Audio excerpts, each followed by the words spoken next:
Hello दोस्तों, स्वागत है आपका हमारे यूट्यूब चैनल प्रो एजुकेशन पे। दोस्तों, आज हम एनसीएफ 2005 के कुछ इम्पोर्टेंट पॉइंट्स को कवर करने वाले हैं और इससे बनने वाले सभी प्रश्नों को कवर करने का प्रयास करेंगे जो कि एग्ज़ाम में बार बार पूछे जाते हैं। दोस्तों, इस वीडियो के अंत में हम मनोविज्ञान की कुछ पुस्तकों और उसके लेखक का भी वर्णन किए हैं जो कि एग्ज़ाम के दृष्टिकोण से काफ़ी महत्वपूर्ण है। तो आइए देखते हैं कुछ इम्पोर्टेंट्स पॉइंट्स और इससे बनने वाले सभी क्वेश्चंस को। तो दोस्तों, इसमें सबसे पहला ही ये पॉइंट है, ये हमारा क्वेश्चन बन सकता है कि एनसीएफ का फुल फॉर्म क्या होता है। तो एनसीएफ का फुल फॉर्म होता है नेशनल क्यूरिकुलम फ्रेमवर्क, और ये कुछ पॉइंट्स हैं जिसको ध्यान में रखकर एनसीएफ 2005 को लागू किया गया था। आइए कुछ आगे पॉइंट्स को देखते हैं जो कि इम्पोर्टेंट्स है और इसी से संबंधित प्रश्न बनते हैं जो एग्जाम में बार बार बनते हैं। इसमें क्या था, एनसीएफ में रटने की विधि को कम करना था। रटने की विधि से शिक्षण को स्थानांतरित करना था। स्कूल के बाहर जीवन से ज्ञान को जोड़ना था। कक्षा सीखने में परीक्षा को एकीकृत करने और इसे और अधिक लचीला बनाने के लिए, पाठ्यक्रम को समृद्ध करने के लिए ताकि यह पाठ्य पुस्तकों से परे हो, देश की लोकतांत्रिक राजनीति के भीतर चिंताओं को ध्यान में रखते हुए एक अति सवारी पहचान का पोषण करना, शिक्षक की भूमिका एक उत्प्रेरक के रूप में, बच्चे को आकलन का दैनिक गतिविधियों का तरीका सही करना, प्राथमिक स्तर पर भाषा का माध्यम मातृभाषा में होना चाहिए और आकलन की प्रक्रिया लचीली होनी चाहिए। पाठ्यचर्या का इस प्रकार से संवर्धन कि वह बच्चों को चहुमुखी विकास के अवसर उपलब्ध कराए और शिक्षा पाठ्य पुस्तक केंद्रित नहीं हो। इसी को ध्यान में रखते हुए एनसीएफ 2005 लाया गया था। तो आइए इससे बनने वाले कुछ इम्पोर्टेंट्स प्रश्नों को कवर करते हैं जो कि एग्जाम में बार बार पूछे जाते हैं। तो इसमें हमारा पहला क्वेश्चन है, राष्ट्रीय पाठ्यचर्या की रूपरेखा 2005 के पाठ्यचर्या निर्माण के निर्देशक सिद्धांतों के बारे में निम्नलिखित में से कौन से कथन सत्य हैं। पहला है, परीक्षा को अपेक्षाकृत अधिक लचीला बनाना। देखिए दोस्तों, अभी हम लोग पढ़े हैं कि परीक्षा को अधिक लचीलापन बनाना उसका पॉइंट्स था, तो ये हमारा सही हो जाएगा। दूसरा देखते हैं, यह सुनिश्चित करना कि पढ़ाई रटंत प्रणाली पर आधारित ना हो। ठीक है, ये भी उद्देश्य था। तीसरा है, पाठ्यचर्या का विकास इस प्रकार हो कि वह बालकों को सर्वांगीण विकास का अवसर उपलब्ध कराए। ठीक है, यह भी पॉइंट्स था। और चौथा है, उपरोक्त सभी। तो इसमें हमारा जो आंसर हो जाएगा ये उपरोक्त सभी हो जाएगा। अगला प्रश्न देखते हैं, किस रूप से बच्चे हमेशा विद्यालय के भीतर वातावरण से निरंतर अंतःक्रिया करते हैं। तो चेतन रूप से, अचेतन रूप से, एक और दो दोनों, न तो एक और न ही दो। तो इसमें दोस्तों दोनों ही ऑप्शन सही हो जाएगा। क्वेश्चन नंबर 3 देखते हैं, हमारी शिक्षा आज भी सीमित पाठ्य योजना पर आधारित है जिसका लक्ष्य हमेशा को हासिल करना होता है। पहला है परिमेय आचरण को, दूसरा है अपरिमेय आचरण को, तीसरा परिणामों को और चौथा गतिविधियों को। तो इसमें हमारा जो ऑप्शन है वो पहला ऑप्शन सही हो जाएगा, परिमेय आचरणों को। चौथा प्रश्न है, एनसीएफ 2005 की संतुष्टियों के अनुसार कक्षा 1 एवं कक्षा 2 के विद्यार्थियों के लिए मूल्यांकन का सही तरीका क्या होना चाहिए। तो इसमें है प्रेक्षण के आधार पर, दूसरा है लिखित एवं मौखिक परीक्षण के आधार पर, तीसरा है मौखिक परीक्षण के आधार पर और चौथा लिखित परीक्षण के आधार पर। दोस्तों, कक्षा 1 एवं 2 के बच्चे का जो मूल्यांकन होना चाहिए वो मौखिक परीक्षण के आधार पर होना चाहिए। Option number 3। पांचवा प्रश्न देखते हैं, राष्ट्रीय पाठ्यचर्या की रूपरेखा 2005 किस सूझ के आधार पर पाठ्यचर्या के बोझ को कम करने पर बल देती है। शिक्षा बोझ के साथ, शिक्षा बिना बोझ के साथ, शिक्षा पर्यावरण के साथ, शिक्षा पर्यावरण के बिना। तो शिक्षा इसमें विशेषकर बल दिया गया है कि बिना बोझ के शिक्षा, यानी ऑप्शन नंबर दूसरा सही हो जाएगा। अगला प्रश्न है, शिक्षा के क्षेत्र में पाठ्यचर्या शब्दावली की ओर संकेत करती है। पहला है पद्धति एवं पढ़ाई जाने। दूसरा है विद्यालय का संपूर्ण कार्यक्रम जिसमें विद्यार्थी प्रतिदिन अनुभव प्राप्त करते हैं। तीसरा है मूल्यांकन प्रक्रिया। चौथा है कक्षा में प्रयुक्त की जाने वाली पाठ्य सामग्री। तो इसमें हमारा दूसरा हो जाएगा विद्यालय का संपूर्ण कार्यक्रम जिसमें विद्यार्थी प्रतिदिन अनुभव प्राप्त करते हैं। सातवां प्रश्न है, राष्ट्रीय पाठ्यचर्या की रूपरेखा 2005 के अनुसार आधारभूत सिद्धांतों में निम्नलिखित में से कौन सा भाग सम्मिलित नहीं है। इसमें ऑप्शन है हमारा अच्छी बाह्य परीक्षाओं का आयोजन करना, रटने को महत्व प्रदान न करना, पुस्तकों से इतर ज्ञान प्राप्त करना, ज्ञान को वास्तविक जीवन से जोड़ना। तो हमारा इसमें ऑप्शन पहला हो जाएगा अच्छी बाह्य परीक्षाओं का आयोजन कराना, यही इसका उद्देश्य नहीं है। बाकी रटने के महत्व को प्रदान न करना ये भी है, पुस्तकों से इतर ज्ञान को प्राप्त करना यानी वास्तविक जीवन से जोड़ के ये भी है, और ज्ञान को वास्तविक जीवन से जोड़ना, तो ये तीनों हो जाएगा। चूंकि इसमें नहीं का पूछ रहा था तो नहीं हमारा पहला ही हो जाएगा। आठवां देखते हैं, राष्ट्रीय पाठ्यचर्या 2005 में गुणवत्ता आयाम शीर्षक के अंतर्गत अधिक महत्व दिया गया है। किसको महत्व अधिक दिया गया है? इसमें भौतिक संसाधनों को, शिक्षित एवं अभिप्रेरित अध्यापकों को, बालकों के लिए ज्ञान के संदर्भ में संरचित अनुभवों को, और बालकों के लिए संरक्षित अनुभव एवं पाठ्यक्रम सुधार को। तो इसमें हमारा ऑप्शन 4 सही हो जाएगा, बालकों के लिए संरचित अनुभव एवं पाठ्यक्रम सुधार को। अगला प्रश्न है, राष्ट्रीय पाठ्यचर्या की रूपरेखा 2005 में शांति शिक्षा को बढ़ावा देने की कुछ क्रियाओं की अनुशंसा की गई है। पाठ्यक्रम रूपरेखा में निम्न में से किसे सूचीबद्ध किया गया है? महिलाओं के प्रति आदर एवं जिम्मेदारियों का दृष्टिकोण विकसित करने के लिए कार्यक्रम आयोजित किए जाएं। दूसरा है नैतिक शिक्षा को बढ़ावा दिया जाए। तीसरा है शांति शिक्षा को एक अलग विषय के रूप में पढ़ाया जाए। चौथा है शांति शिक्षा को पाठ्यक्रम में सम्मिलित किया जाए। तो इसमें हमारा ऑप्शन नंबर फर्स्ट सही हो जाएगा, क्वेश्चन नंबर 10। और दोस्तों ये जो भी क्वेश्चंस है ये किसी ना किसी एग्जाम में पूछे गए हैं, आप लोग देख सकते हैं। जैसे ये RTET राजस्थान टेट में ये पूछा गया है, किसी ना किसी एग्जाम में सब पूछे ही गए प्रश्न को यहाँ कवर कराया गया है। तो ये देखते हैं 10वां प्रश्न है, राष्ट्रीय पाठ्यचर्या की रूपरेखा 2005 में बातचीत की गई है, किस चीज़ के बारे में की गई है?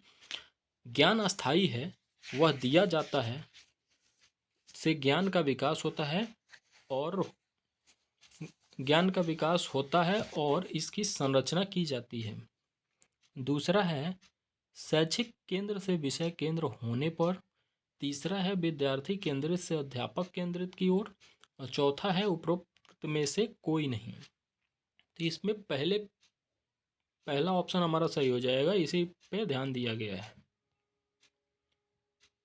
11वां है, राष्ट्रीय पाठ्यचर्या की रूपरेखा 2005 के अंतर्गत परीक्षा सुधारों में निम्न में से किस सुधार को सुझाया गया है? खुली पुस्तक, सतत निरंतर एवं व्यापक मूल्यांकन, तीसरा है सामूहिक कार्य मूल्यांकन, और चौथा है उपरोक्त सभी। तो इसमें दोस्तों उपरोक्त सभी ऑप्शन सही हो जाएगा। हमारा प्रश्न है, NCTE का पूर्ण रूप क्या है? तो NCTE का पूर्ण रूप होता है national council of teacher education. तो इसमें हमारा ऑप्शन नंबर 3 है, ये 3 सही हो जाएगा। अगला प्रश्न है, इनमें से कौन पाठ्यचर्या 2006 का मार्गदर्शन सिद्धांत नहीं है? इसमें यहाँ दोस्तों 2006 नहीं 2005 होगा, ये गलत है, यहाँ 5 होगा। 5 का मार्गदर्शन सिद्धांत नहीं है। इसमें क्या मार्गदर्शन का सिद्धांत नहीं है, इसके बारे में हमें देखना है। इसमें हमारा पहला हो जाएगा ज्ञान को स्कूल के बाहरी जीवन से जोड़ना। हाँ, ये तो बिल्कुल ठीक है, ज्ञान को स्कूल के बाहरी जीवन से जोड़ना है। दूसरा है पढ़ाई को रटंत प्रणाली से मुक्त करना, ये भी ठीक है। अंग्रेजी भाषा में शिक्षा देना और बच्चों को चहुमुखी विकास, तो यहाँ अंग्रेजी भाषा में शिक्षा देना नहीं है, यहाँ मातृभाषा में शिक्षा देना है। यहाँ पे मातृभाषा की बात की गई है, ना कि अंग्रेजी भाषा की। तो ये हमारा ऑप्शन चूंकि नहीं पूछ रहा है, तो नहीं में हमारा ये ऑप्शन सही हो जाएगा। क्वेश्चन नंबर 14 है राष्ट्रीय पाठ्यचर्या की रूपरेखा 2005 दस्तावेज में भाषा के लिए निहित है। तो इसमें भाषा के लिए क्या निहित है? एक भाषा, द्विभाषा, तीन भाषा और बहुभाषा। तो इसमें दोस्तों हमारा एक भाषा जो कि मातृभाषा है वो निहित है, तो पहला ऑप्शन सही हो जाएगा। 15 है विद्यालय आधारित आकलन प्रारंभ किया गया था ताकि क्या किस चीज़ के लिए किया गया था, ये ध्यान देना है। तो राष्ट्र में विद्यालयी शिक्षा संगठनों बोर्ड्स की शक्ति का विकेंद्रीकरण किया जा सके। दूसरा है सभी विद्यार्थियों के संपूर्ण विकास को निश्चित किया जा सके।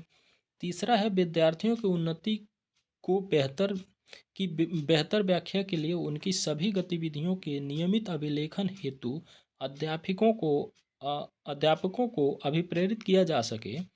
और चौथा है विद्यालय अपने क्षेत्र में विद्यमान अन्य विभिन्न विद्यालयों की तुलना में प्रतियोगिता द्वारा अपने विशिष्टता का प्रदर्शन करने हेतु अभिप्रेरित हो सके। तो इसमें हमारा ऑप्शन नंबर सेकंड हो जाएगा, सभी विद्यार्थियों को संपूर्ण विकास को निश्चित किया जा सके।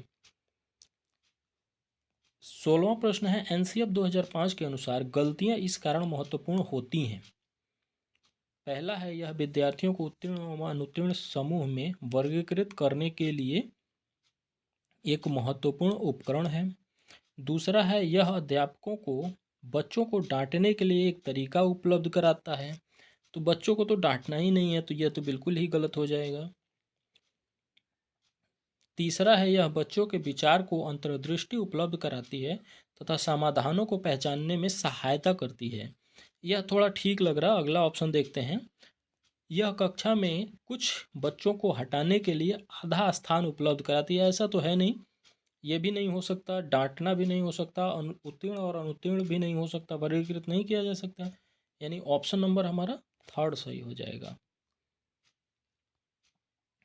17 है पाठ्यचर्या ऐसी हो जो पाठ्य पुस्तक के ज्ञान को पुनः प्रस्तुत करने के स्थान पर बच्चों को अपनी आवाज़ें पाने, कार्य करने के लिए अपनी जिज्ञासा का पोषण करने, प्रश्न पूछने और जांच पड़ताल करने तथा अपने अनुभवों को बांटने तथा विद्यालय के ज्ञान के साथ जोड़ने में सक्षम बनाए।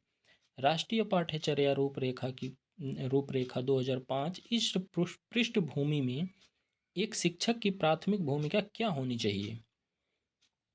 तो इसमें हमारा ऑप्शन है बच्चों को उनकी अपनी समझ और अपने ज्ञान को साझा करने के पर्याप्त अवसर देना, बच्चों के अनुभवों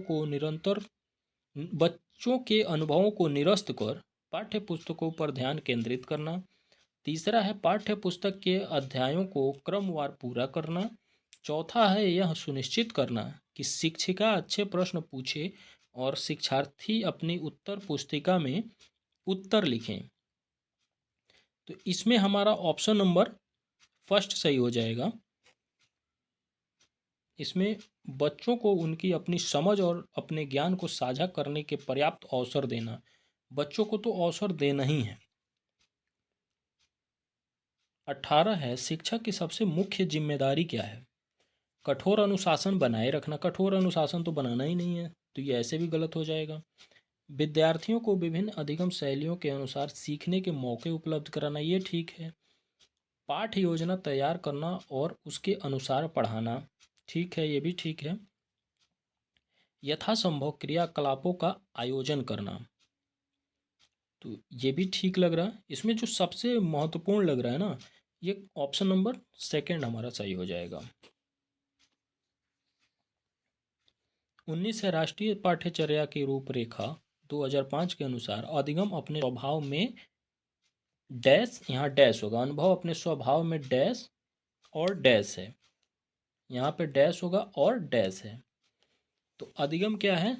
निष्क्रिय और सरल, ऐसा है नहीं। दूसरा है सक्रिय और सामाजिक, तीसरा है निष्क्रिय और सामाजिक, चौथा है सक्रिय और सरल। हमारा ऑप्शन सेकंड हो जाएगा, सक्रिय और सामाजिक। 20वां क्वेश्चन है बाल केंद्रित शिक्षा शास्त्र का अर्थ है बच्चों के अनुभव और उनकी आवाज़ को प्रमुखता देना। ठीक है, ये भी ठीक है। शिक्षक द्वारा बच्चों को आदेश देना कि क्या किया जाना चाहिए। निर्धारण सूचना का अनुसरण करने में बच्चों को सक्षम बनाना। कक्षा में सारी बातें सीखने के लिए शिक्षक का आगे होना। तो इसमें जो सबसे इम्पोर्टेंट पॉइंट्स है वो बच्चों के अनुभव और उनकी आवाज़ को प्रमुखता देना है। 21 से 21 है एनसीएफ 2005 के संबंध में निम्नलिखित में से कौन सा कथन सही है। तो इसमें है यह भारत की विद्यालय शिक्षा के संबंध में एक संवैधानिक भारत द्वारा हस्ताक्षरित दस्तावेज है। यह एनसीईआरटी द्वारा तैयार किया गया दस्तावेज है जो भारत के विद्यालय शिक्षा के संबंध में संस्तुतियाँ प्रस्तुत करता है। तीसरा है यह भारत में गुणात्मक शिक्षा के संबंध में यूनेस्को और संशोधन है। चौथा उपरोक्त में से कोई नहीं। तो इसमें हमारा दूसरा हो जाएगा एनसीईआरटी द्वारा तैयार किया गया दस्तावेज है। अगला प्रश्न है राष्ट्रीय पाठ्यचर्या की रूपरेखा 2005 के अनुसार शिक्षक की भूमिका क्या होनी चाहिए। तो शिक्षक की भूमिका अधिनायक नहीं होना चाहिए, अनुमतिपूर्वक नहीं होना चाहिए, सुविधादाता ठीक है, सत्तावादी नहीं होना चाहिए, यानी ऑप्शन हमारा थर्ड सही हो जाएगा। अगला प्रश्न है निम्नलिखित में से किस अवस्था में बच्चे अपने समवयस्क समूह के सक्रिय सदस्य हो जाते हैं। यहाँ सक्रिय सदस्य की बात कर रहा है। तो सक्रिय सदस्य किशोरावस्था में बच्चे अपने समूह के सक्रिय सदस्य हो जाते हैं। 24 है निम्नलिखित में से किस कथन को सीखने के लक्षण के रूप में नहीं माना जा सकता है। सीखना एक ऐसी चीज़ है जो कुछ अनुभव के परिणाम स्वरूप घटित होती है। व्यवहार का अध्ययन सीखना है। यहाँ चूंकि नहीं की बात कर रहा है, अधिगम भी सीखने का एक हिस्सा है। सीखना एक प्रक्रिया है जो व्यवहार में मध्यस्थता करती है। तो इसमें हमारा ऑप्शन नंबर सेकंड सही हो जाएगा। 25वां है बच्चे के उचित विकास को सुनिश्चित करने के लिए उसका स्वास्थ्य शारीरिक विकास एवं महत्वपूर्ण पूर्व आवश्यक है। यह कथन किसका है? यह कथन क्या है ये देखना है। तो कथन गलत हो सकता है क्योंकि विकास नितांत व्यक्तिगत मामला है। दूसरा है सही हो सकता है क्योंकि विकास क्रम में शारीरिक विकास सबसे पहले स्थान पर आता है। तीसरा है सही है क्योंकि शारीरिक विकास के अन्य पक्षों के साथ अंततः संबंधित होता है। चौथा है गलत है क्योंकि शारीरिक विकास के अन्य पक्षों को किसी भी प्रकार से प्रभावित नहीं करता है। तो इसमें हमारा ऑप्शन थर्ड सही हो जाएगा। सही है क्योंकि शारीरिक विकास है हमारा विकास के अन्य पक्षों के साथ अंततः संबंधित है। क्योंकि आप लोग देखे होंगे जिस बच्चे का शारीरिक विकास अगर बाधा उत्पन्न करता है ना, तो उसका मानसिक विकास भी सही ढंग से विकसित नहीं हो पाता है, मानसिक तौर पे भी वह विकसित नहीं हो पाता है। 26 नंबर क्वेश्चन है खिलौनों की आयु कहा जाता है। खिलौनों की आयु इसमें शैशवावस्था है और पहला है पूर्व बाल्यावस्था, दूसरा है उत्तर बाल्यावस्था और तीसरा है शैशवावस्था, चौथा है सभी। तो इसमें जो ऑप्शन हमारा हो जाएगा ये पहला पूर्व बाल्यावस्था ऑप्शन हो जाएगा, क्योंकि शैशवावस्था में बच्चे को खिलौने से मतलब नहीं होता है। और ये चूंकि क्वेश्चन थोड़ा सा विवादित भी रहता है, कुछ लोग इसको शैशवावस्था भी मारते हैं, लेकिन शैशवावस्था नहीं होगा। आयोग इसको पूर्व बाल्यावस्था को ही मानता है। दोस्तों यह कुछ महत्वपूर्ण पुस्तकें हैं जो कि मनोवैज्ञानिक पुस्तकें, मनोविज्ञान की पुस्तकें हैं और यह काफ़ी इम्पोर्टेंट्स हैं जो एग्ज़ाम में बार बार पूछे जाते हैं। तो इसमें पहला है principle of behaviour. Principle of behaviour के लेखक हैं सीएल हल। दूसरा है बिहेवियर ऑफ ऑर्गेनिज्म के लेखक हैं स्किनर।